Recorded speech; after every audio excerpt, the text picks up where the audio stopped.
All right, we're gonna go ahead and get started. Thank you, Frank Hayworth, for doing the slideshow presentation here to start us off as we let people trickle in to our meeting this evening. And welcome everyone. My name is Gina Bono and I'm a volunteer with the Portland chapter of the Native Plant Society of Oregon. NPSO promotes the enjoyment, knowledge, and protection of Oregon's native plants. I'd especially like to welcome any of our new members tonight.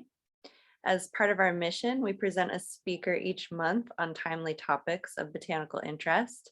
Tonight, our speaker is Washington Trail Association Southwest Regional Manager, Ryan Ojerio, and we will get to his presentation in a minute. First, let's review some of our Zoom procedures.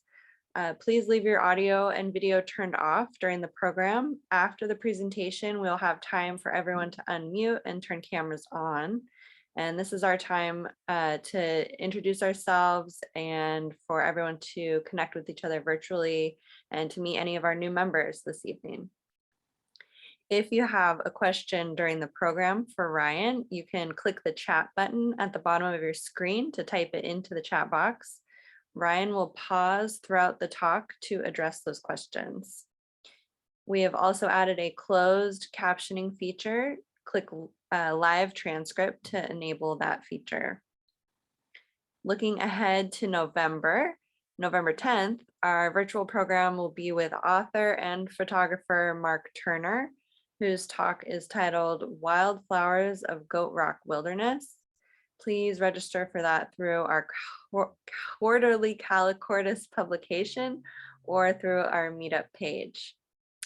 Also, it is getting time to submit your photos for the December photo show. If you would like to participate, please reach out to longtime NPSO member Mike McKeague.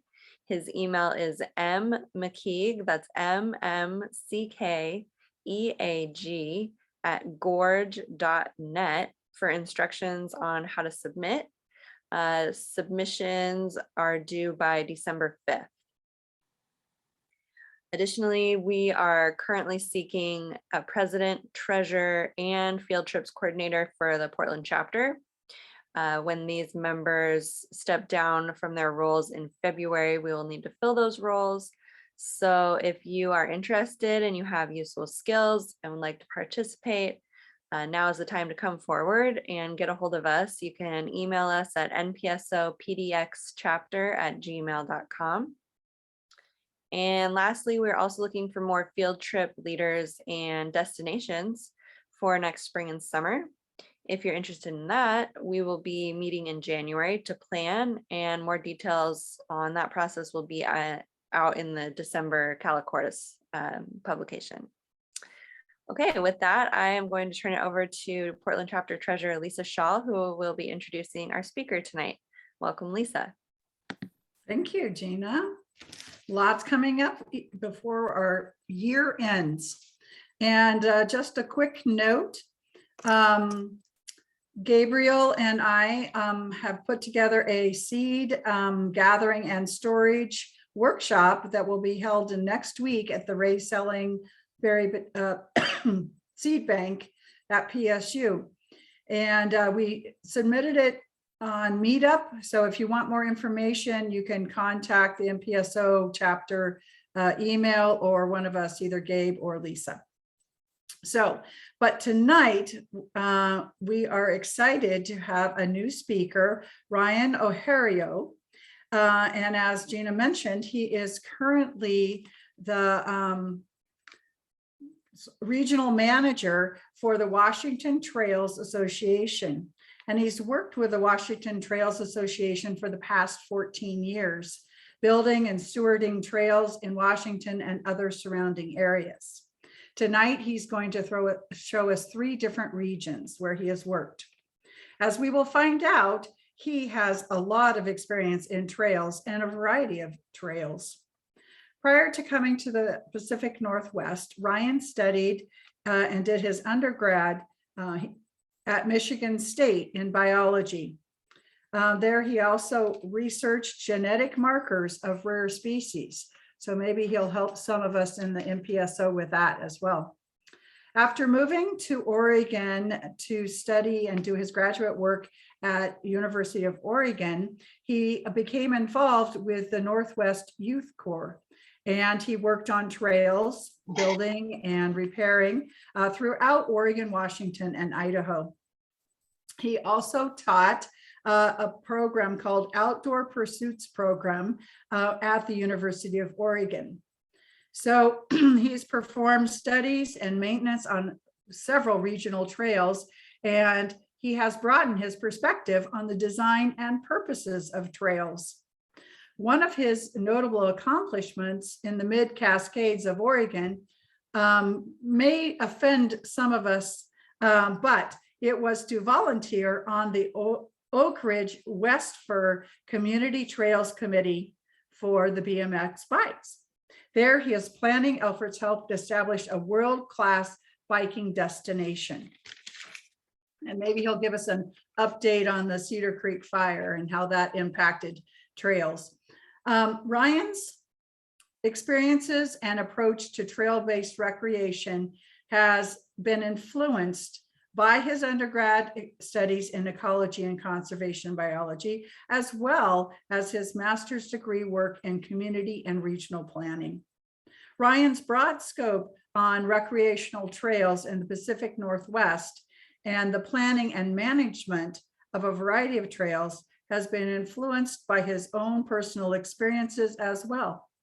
As a person of color, a father, and a caring son of aging parents, he is always assessing the trails that they travel with others in mind. Tonight, Ryan will share a sampling of the work that he has done to help us have a much better trail system that we can all enjoy. And with that, I'd like to welcome Ryan Ojerio. Thank you, Lisa. You nailed it. That was awesome. And I'm so excited to be here. I appreciate the invitation. And I'm also excited to see some names that I recognize from the WTA community, as well as my coworker, and some folks that I've just bumped into in my years here. So as I understand my presentation, it'll be about 40 minutes or so and leaving time for Q&A at the end. But I will pause throughout if you have a question about a particular topic that I'm going to address. So what I'm going to do now is I'm going to do a screen share, and we'll start with the slide presentation. Okay. So the title of the presentation is Building and Stewarding Trails for People, Plants, and Posterity. Here's my contact information if you want to follow up on here. The presentation is going to be built around several different chapters. First is like, who is WTA and what do we do and why do we do it? The next chapter I get into is some work that we've done in the past at Catherine Creek that's relatively new. And that's an area with some really unique wildflower communities. And then I'm going to go into some work that we're actively planning, and we hope to be building that, the trail work sometime in the next 2 to 5 years. And then I'm going to finish with a discussion about the Silver Star Vision Plan. And vision plans are very broad and lofty, and it often takes many years to get down to the actual implementation of elements of the vision plan. But it's a project that I'm really excited about, and I know some people on this call are familiar with the Silver Star area and excited about it as well. So those are the chapters, and again, I'll break for questions throughout. First off then, who is WTA and what do we do? Take a look at this slide and you can see that Our mission is to mobilize hikers and everyone who loves the outdoors to explore, steward, and champion trails and public lands. And we do that through a lot of different ways. A lot of people come in through our volunteer trail maintenance programs. They can sign up for a work party. A lot of people contribute trip reports through our website after they go on a hike, and they can share their knowledge of the trail condition, the highlights with anyone in the hiking community that wants to visit our website. We also have really active staff team working to engage youth through our youth volunteer vacations. We have an emerging leaders program that is taking young adults and giving them career development skills. And so we're touching on hiking and walking and backpacking through a variety of different ways. The ultimate vision is that trails are trails. There are trails for everyone forever. And so we want to build and steward trails for posterity, ones that stand the test of time. But we want to do it in a way that there are accessible trail experiences for people of all walks of life and abilities throughout all stages of their life, and for a variety of different activities, whether it be observing wildlife, going backpacking, or however you choose to explore the outdoors, that you can find a place there.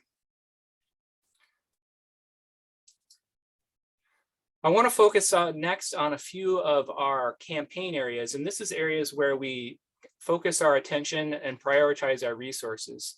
And we have 4. The first one is the Lost Trails Found campaign, and this refers to trails that are being lost to a lack of maintenance or inability to access the trail because a bridge or a road has washed out. And so we're trying to find those areas and figure out how we can restore those so they are no longer lost. They're maintained to standard and people can access them. A couple lost trails in our area that folks might be familiar with. We've had crews working on the Augsburger Trail, which is kind of north of Dog Mountain. It also has some really interesting plant communities. And another one that I'm really excited about, we're going to go check out in October, is Independence Pass. And this is in the Mount St. Helens National Volcanic Monument. And that one has been really poor shape for a number of years. The second campaign I'll focus on is Trails Rebooted. And this is the one where we pick a trail, or actually we have a lot of trails within this campaign area that is popular, it's iconic, it's one that a lot of people can get to and do get to. And that trail needs to be redeveloped or restored to handle that increase in traffic. And so one of the areas that we are working on tomorrow is the Lyle Cherry Orchard Trail. And we recently completed some additional loops on the Lyle Cherry Orchard Trail to add capacity to a trail that we think is going to be, well, is becoming really popular. And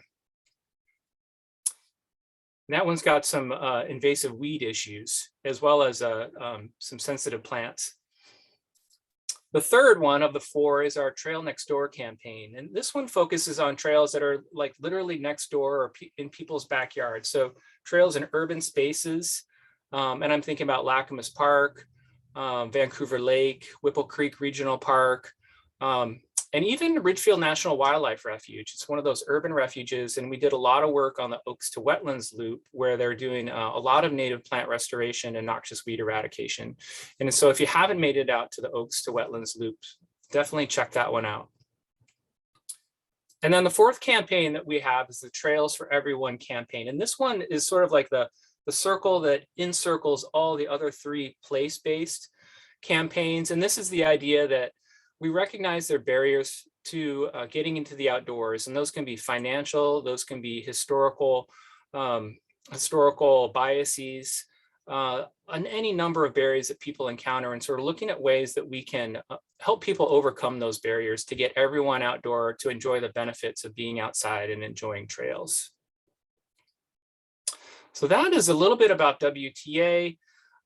If you want to learn more, you can dive into our resources. We've got a really great website, and this picture here shows our online hiking guide where you can find hikes, and you can become a member and get our magazine delivered every quarter. And you can also check out our web app that you can access trip reports from your phone wherever you have cell reception. So I'll pause right there. That's a chapter end. If anyone wants to put a quick question into the chat. I can take a few more questions a few questions about WTA, or I can keep on rolling through.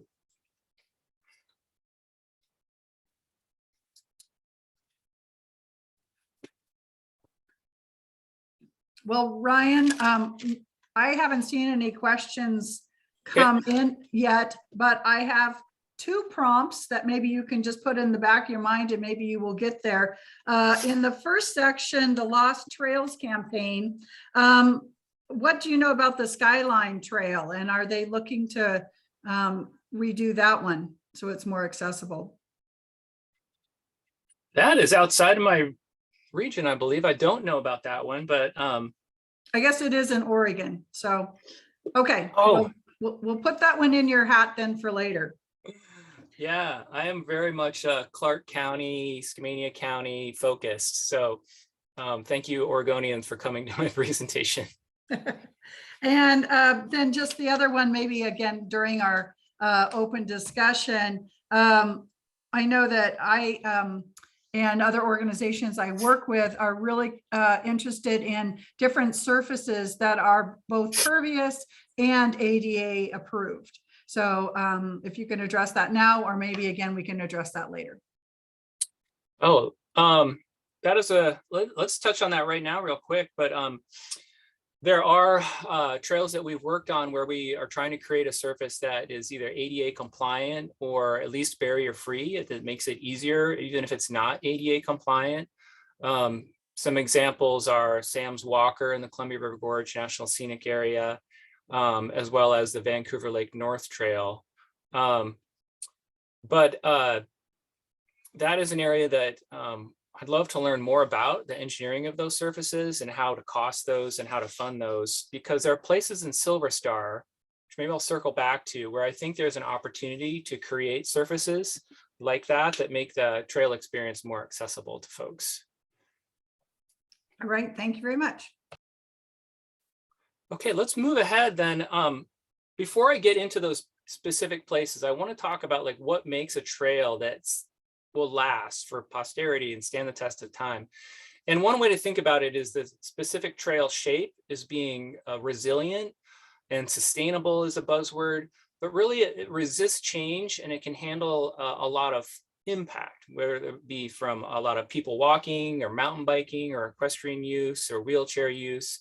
And so the shape of the trail and its relationship to the hillside is extremely important, and it's probably the bulk of what we do when we're planning. So an example of a resilient trail that can withstand a lot of impact is one that focuses people on the trail and water off the trail. And so that'll come up again throughout the presentation. And so if you take a look at this section of the Cape Horn Trail, which is near Camas and Washougal, you can see that the trail keeps people on it by having these corral points. It could be these logs, it could be these trees that I'm highlighting, or it could be all this vegetation along the side of the trail. So those corral people to stay on the trail. Physically, they also find it much more comfortable to walk on the trail than the back slope, which is angled because the trail's been cut into the hillside, or the downhill edge, which is often angled away on a side hill trail like this. And so the flat trail surface is a comfortable place to walk. That relationship of the trail to the slope also facilitates water to flow across the trail. And I'm drawing these lines to show that water is flowing left or right. It's going to encounter the trail, flow off the trail, and you're going to have a trail that is drier, tends to be more durable, and tends to be one that doesn't have puddles and mud holes that people want to avoid and walk around. And so that's how you create a really resilient trail. Now, what a non-resilient trail might look like is the opposite of that, is that you have a space, this is Coyote Wall, which is across from Hood River in the Columbia Gorge National Scenic Area. You have very few corralling features. You have, in this case, a fairly flat surface, so the water can either just pool in place and stay on the trail and saturate the soil, or the trail is running up the slope or down the slope in essentially the fall line. And so water could be running straight down the trail. And here's an example also from Coyote Wall where you have water running down the trail. It's moving soil particles, creating a rut or a cup that's hard to walk in places. And because there's nothing to really keep people from stepping to the left or the right of the trail, you end up with a braided trail, multiple lanes. And you see this anywhere the trails are flat, anywhere the trails stay persistently wet and mucky, and anywhere that the trails go up and down the fall line or follow the path of gravity or water. So now you have the opposite of a resilient, sustainable trail. You have water is staying on the trail and people are going off the trail. And this is where you start to get impacts not only adjacent to the trail to the left and right, but you get people who are like, I don't want to walk that. That does not look like fun to me. And they go and they create their own trail by walking somewhere else and creating more damage. And you might say, well, this is wheels or hooves or feet. And it's kind of just a human behavior of when we encounter a trail surface that's uncomfortable, we avoid it. And this is a section of the Coyote Wall Trail where you can see this person is just not comfortable walking on the loose rocks that are down there. And those loose rocks are there probably because of erosion. And was poorly designed to be a trail. This is actually an old roadbed. And so this is how we get soil compaction going left and right and outside the trail corridor, and people making their own trails. So let us now go straight into a place where we've done work before, and I'm going to focus on the Catherine Creek Loop. And again, this is on the Washington side. And for folks who maybe are not that familiar with this area, I know there are some people here who will know this very well, but we're going over by the Columbia River, near Hood River. We're going just upstream. And if we zoom in, we're looking at this area right here. That's really unique botanically, and there are other people that could talk more about this area, but it's got this really thin soil type, and it's in this transition zone between wet and dry. And so you've got these really unique conditions that create opportunities for rare plants to be found. And of course, people are attracted to these interesting landscapes. And so over time, they have walked around on the landscape and created their own pathways called these user-created trails. And so those user-created trails you can see here. Here's one of them right here. And here's another one right here. And these follow those old road beds. And these ones have the problem of water running straight down the fall line. Even though it's gentle, the water is just trickling on down like that. And so what WTA has done at the request of the Forest Service is we've gone in and we've worked with their hydrologist. We've worked with their specialist to identify places on the landscape where it would make the most sense to install a trail. And so if I were to draw on this picture again, you can see the green line is this new trail that we've constructed. This is in the last couple of years. This other green line that's part of the Catherine Creek Loop was already there and part of the formal trail system. And we're trying to replace this straight up the fall line path that people are using. And we're trying to draw them away from going all the way up here because the Yakima Nation owns this corner over here. And the Yakima Nation doesn't really want people wandering over onto their property. We want them to stay on the Forest Service property.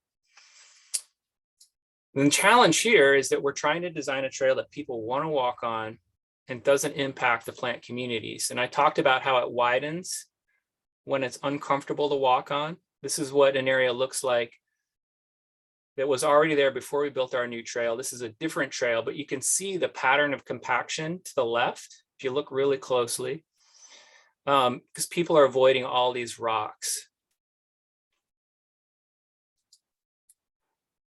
Another challenge we have in this area is the thin soils also saturate really quickly. And so the water goes through the soil, hits the rock, and has nowhere to go. And so you end up with these puddles that people don't want to walk on. And even though this trail is only a couple of years old, you know, we're starting to see the soil compaction along the edge. And so this braiding is already starting to happen on a brand new trail. So this, to me, this was let's get in here and maybe put down some weed-free crushed rock so that this is the most comfortable and the driest surface to walk on. And that's really going to drive people to walk on that surface.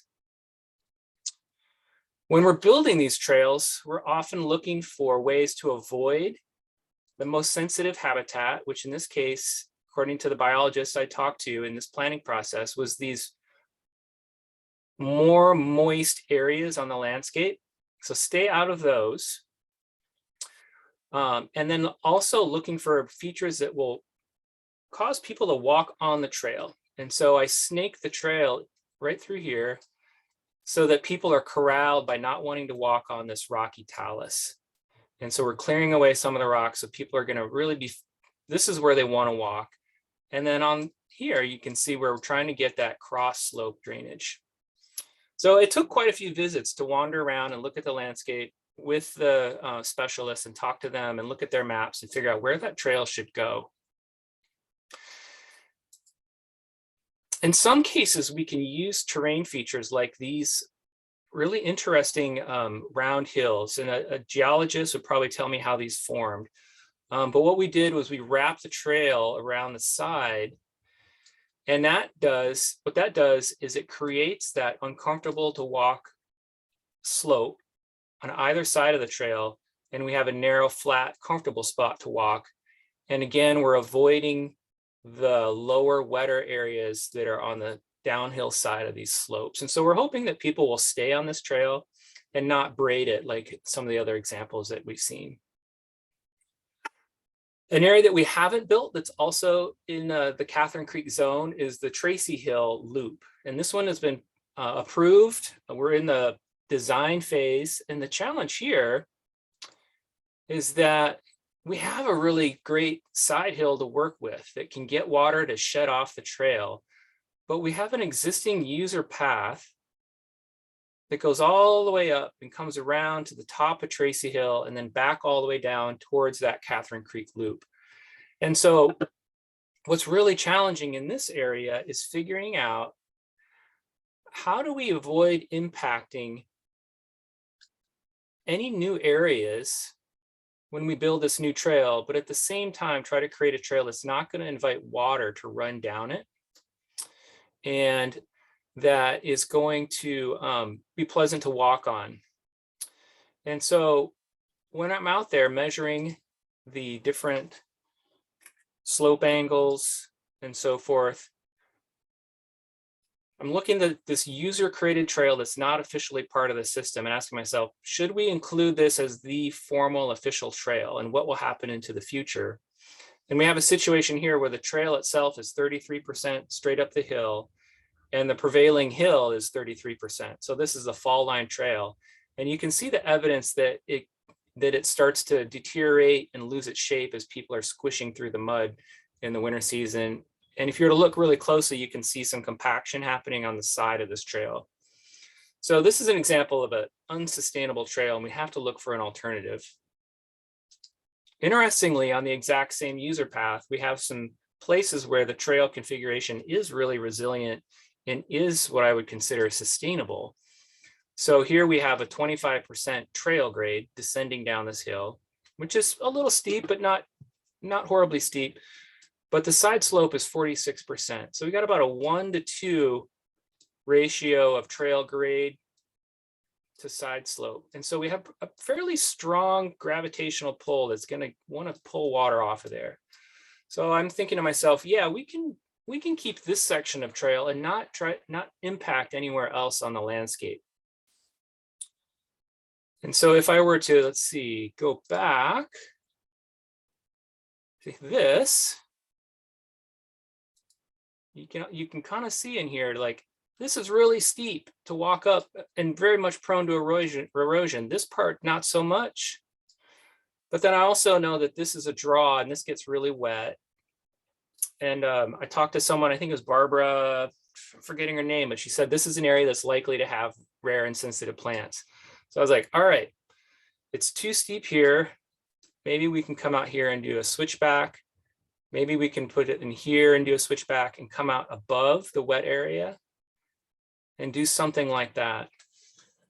So that's what we're working on at Catherine Creek at the Tracy Hill segment, which is the northern segment of the Catherine Creek area. Is how do we reduce the impact by using what's already impacted, but create something that will really be there for posterity. So that could generate some questions. Let me pause there.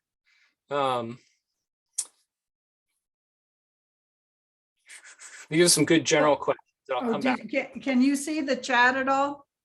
Yeah, I just saw those from Alan. Those are good ones to come back to at the end. But anything Okay. specific to Uh, Catherine Creek that people want to address?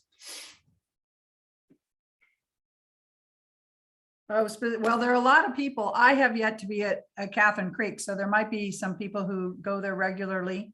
I know parking is also an issue. Yes, yes. Well, if Um, there are more questions about Catherine Creek, we can come back to that also at the end. Okay. So let's jump over to, let's see, I got to go back to here. Okay, let's jump back to Google Earth for a moment.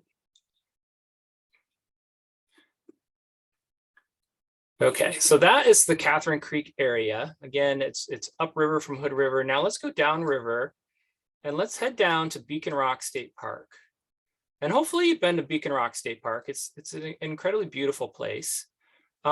Maybe not as biologically diverse as Catherine Creek for rare plants and such. Can I drive Google Earth and talk at the same time? Here we go. But some really cool geology, like the old volcanic plug of Beacon Rock itself, which is this big thing right here that's got great rock climbing for folks who like that, and peregrine nesting habitat. But the trail I want to focus on now is called the Hamilton Mountain Trail. And Hamilton Mountain here is up at the top of the screen. The trail starts at the parking lot and you go up about a mile and you go past Rodney Falls. And you go on up in here, and then you start to hit some really tough switchbacks. And the interesting parts from a botanical perspective are up in here. And so if you notice these bald ridge tops, from what I've told, talking to the state parks planners, ecologists, botanists, is that these bald areas adjacent to these talus rocky fields are areas that do have a unique plant community and probably associated insect community, I would imagine. They also can have cultural significance. And currently there's no formal trail onto the top of these. The formal trail zigzags up through the trees and then skirts below these balds and does something, actually it goes up here and then that way. But if I zoom in, okay, can I drive this? Back up a little bit. There we go. You know, even on a satellite photo like this, you can see the gouging and the trail formation. This is all unplanned, informal, we call them social trails. People just walk to a cool spot. And so this is creating a great deal of erosion all along in here. And it was really concerning to the botanists that I was out there with, is like, how do we manage this? And so this is the Hamilton Mountain Reroute project that we're working on. And we just are applying for a Recreation Trail Program grant and hoping to get letters of support. So if Native Plant Society of Washington wanted to provide a letter of support, Susan, that would be fantastic. Because we need the funding to finish the planning on the reroute and do the construction. So again, here's Hamilton Mountain. Now I'll take a look at, here's the ridge that I was showing you before, the user created trail. And I'm walking out here with a planner, ecologist, cultural heritage specialist, and a botanist. And you can see here why people would want to go here. And you can see someone probably sat down and had their lunch in the battened down grass here. So we're getting increasing soil compaction by just continuing to allow people here in sort of an unmanaged way. So that's the biological plant problem. Here's the erosion. This is the unofficial social trail that's just been created by people walking up the ridge. And there's also a trail maintenance problem. The official trail that's just below this ridgetop has this really severe erosion issue. And this is really common where you have trails that are designed poorly. they're not very resilient. They can't handle an extreme wet event like we had a really wet spring. So the erosion was really severe. And this trail just does not shake water off of it the way that it could if it were designed properly. So this is a few years ago when we took the park manager up here to see the extent of the problem. And we've had volunteer trail crews out there working on this trail, attempting to shed the water off the trail and encourage people to not shortcut these turns by just jumping straight down. But it's continued to deteriorate. You're fighting a losing battle with erosion. And this is most recently, and it's difficult to see because of the shadow, but we have a very large chunk missing from the side of the trail that's supposed to go around this tree, past the park ranger and down. That's the switchback. So people are shortcutting this, and now water is running down there. And so this is one of about 8 switchbacks with this type of issue. So it's not just a small problem, but it's this entirety of this slope. And so what we are working on right now is how can we decommission and restore this area and replace it with a trail that would become the new official trail that's in green, and come on up here and provide that viewpoint. And then can we also keep people off of this ridge by, let's say, offering them a constrained, contained viewpoint experience up here. And that'll take engineering, construction, and a heavy dose of education as to why people should not wander around on that meadow, and ongoing monitoring of the plant communities to see that the restoration effort takes hold.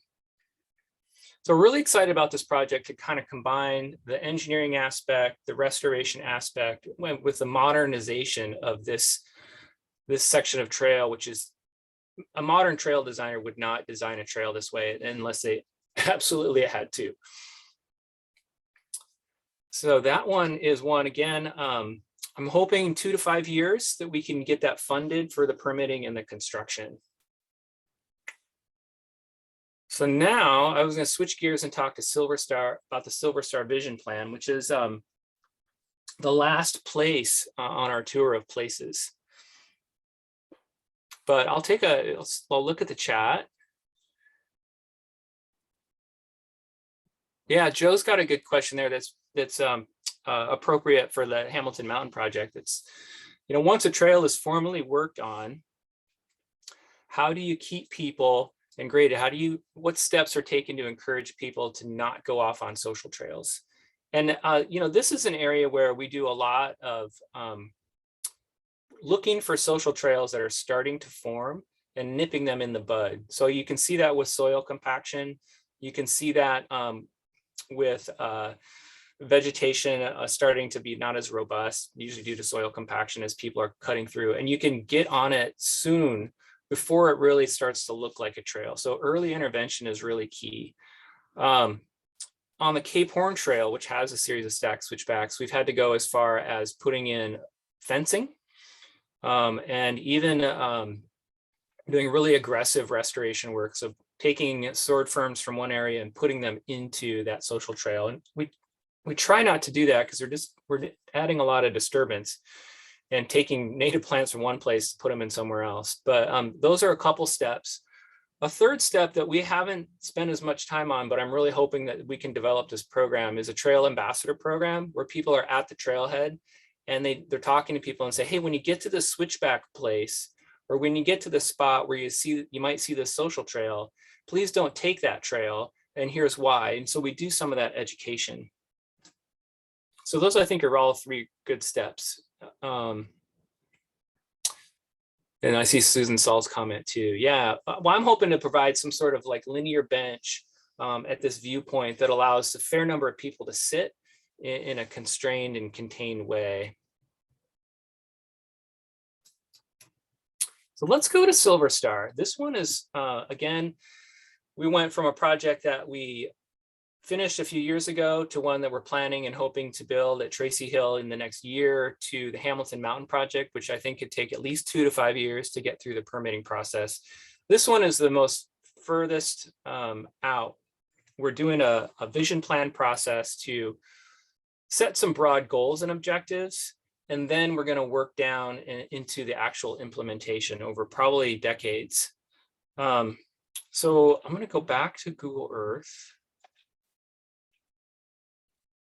And, you know, a lot of folks from Oregon, I'm surprised, haven't quite heard of Silver Star in the way, like maybe Beacon Rock that is one that they've heard of. But let's pull way back. And I guess I don't know if most folks are Portland bound or if there are people that are coming from other parts of Oregon here, but this is the Portland, Vancouver metro area. Of course, we got Mount Hood, Mount Adams, Mount St. Helens. And so the Silver Star Special Interest Scenic Area is in the southwesternmost corner of the Gifford-Pinchot National Forest. So it's right down in there. And then right next door to it, we have the Yacolt-Burn State Forest, which is managed by the Department of Natural Resource. And these two landscapes, even though they're right next to one another, are managed for different purposes. If I zoom in a little bit here, you can get a better feel for what the landscape looks like. We've got the Silver Star Mountain, which has these radiating arms, almost a star-like shape, I suppose, that come off in the different cardinal directions.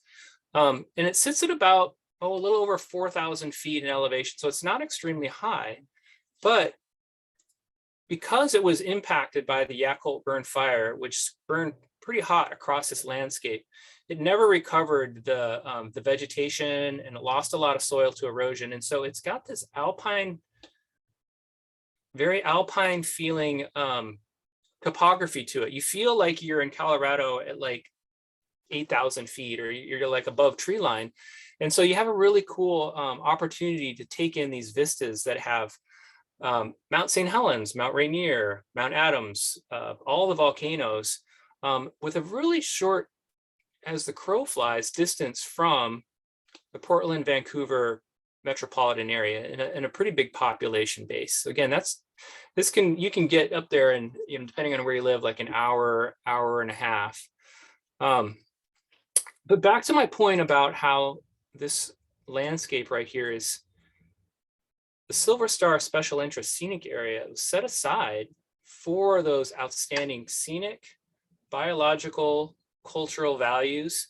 It is a place that's really important to members of the Cowlitz tribe and likely other tribes or bands that are in the area, because it does grace the skyline, and there's cultural sites, there's First Nation foods and other cultural resources that are important there, like bear grass and huckleberries. So that special interest area is a non-motorized, roadless area, but it's right next door to the Yacolt-Burn State Forest. And as you can see from the pattern of vegetation here, this is a working forest that DNR manages for timber revenue. And so you've got these two agency mandates that are different, but you have a trail system where you have DNR trails coming up from, say, the Grouse Vista trailhead, or off of this road over here. There is the Tarbell Trail, which goes all the way around through here. And so there's connections from the Yacolt-Burn State Forest DNR trail system into the Forest Service trail system. For a lot of the recreational public, this trail system is just the Silver Star area. And there hasn't been a lot of education about this area. And honestly, it doesn't get a lot of attention from the agency because it's distant from all of their headquarters. And a lot of their attention, understandably so, gets focused on the monument itself, some of the wilderness areas like Goat Rocks, Indian Heaven Wilderness, which also gets a lot of people. So I'd say that this area, for how close it is to Portland and Vancouver, just does not get a lot of attention. So let's go back to some of the issues here that we've identified these issues through the planning process, and we've convened a stakeholder group so that the stakeholder group or planning team can figure out what are the best ways that we can address some of these issues. So we have road maintenance is a real problem. And so it keeps people from going and exploring these areas unless they're going there with a 4x4 truck with it, maybe the purpose of having a challenging driving experience. But it does keep out volunteers, and it keeps out a lot of hikers who don't have a 4x4 truck. So we're losing some stewardship capacity to have volunteers on the landscape doing that work. Another issue is that there are old road beds that became part of the trail system that really don't function as trails very well. And so this is on the Pyramid Rock Trail, also called the Grouse Vista Trail. It's a really popular way to access the summit of Silver Star. But as you can see, when it rains, it does not kick the water off the trail at all. And it's lost all that fine material that makes the trail comfortable to walk on. So even when it's dry, these are what I call bony trails, these old road beds that are just not that fun. Other issues is that there's quite a deal of unmanaged recreation type. So people target shooting in a way that's inappropriate and not safe for where, I'm finding these shells. Camping in places that aren't appropriate for camping. And in some cases, really sad activities. So taking probably a stolen vehicle for a joyride and then setting it on fire. And this is in the Copper Creek drainage near the Starway Trail, close to a fairly pristine creek. This would really break the hearts of the folks in Trout Unlimited. Probably one of the biggest concerns from a plant community perspective is that these wildflower meadows, which are a draw for a lot of the hikers, are also being damaged by people driving off-road vehicles and even passenger cars on them, because there hasn't been that adequate investment in blocking these areas, maintaining those blockages, and enforcement, honestly, from a law enforcement perspective. So this is on the North Ridge facing St. Helens, and this is a really popular EDS trail. And you can see this double track here of people just using that either to drive cars on, and now people are incentivized to go walk there, which is contributing to the problem. Here is on a ridge that is approaching from the west, and you can see the ground compaction happening here in this meadow. It's just getting started. And then here I am over on the east side, and the exact same story going on here. When I came through here, there were people parked here, and they had a campfire. They had 2 cars and a bunch of tents, all compacting all of this landscape. So motorized incursions and inappropriate activities for the place are something that the planning team is really working on. And who is this planning team? Well, we've got quite a diverse cast of folks, including the DNR, Forest Service. We've got members of the Cowlitz tribe participating, and then the recreation groups, Backcountry Horsemen, of course, Washington Trails Association, Evergreen Mountain Bike Alliance, and then Susan Saul, who is on this call from the Native Plant Society of Washington, and a member from the Backcountry Hunters and Anglers, because it's also a popular area to hunt. So we have the planning document with a variety of goals, objectives, and strategies. It has not been fully adopted by the planning team, but the broad goals, I would say, are reinforcing the values that were stated when this area was set aside as a scenic special interest areas, as protect those biological and cultural values that are really superlative here, protect the outstanding scenery, and so people can enjoy this in a way that you can go there and you can just sit and observe it and not be distracted by activities that maybe aren't appropriate for the site. And then we also want to create opportunities for people to have an accessible experience. And so that, I'm hoping that there could be a place that would be wheelchair accessible off of one of the trailheads. The planning team recognizes that people need to have roads that a passenger vehicle can use to get up to see these views, and not everybody can hike 8 miles to get to these views. And there's a social value to having that access. So I think there's a couple places on the landscape where we can embed that in the vision. And so when a future trail planner goes to implement a plan, they're going to have to go back to that vision and say, hey, this is something that this broad group of stakeholders all agreed was important. And so that should be a priority in whatever trail management plan or new trail plan or parking lot plan they come up with. And so the end goal is, by protecting all of those values, is that we have high quality trail experiences that will stand the test of time. And the reason we want those high quality trail experiences is because we want people to be a positive force on the landscape, and not just taking something from the landscape, but these trails bring people to the landscape.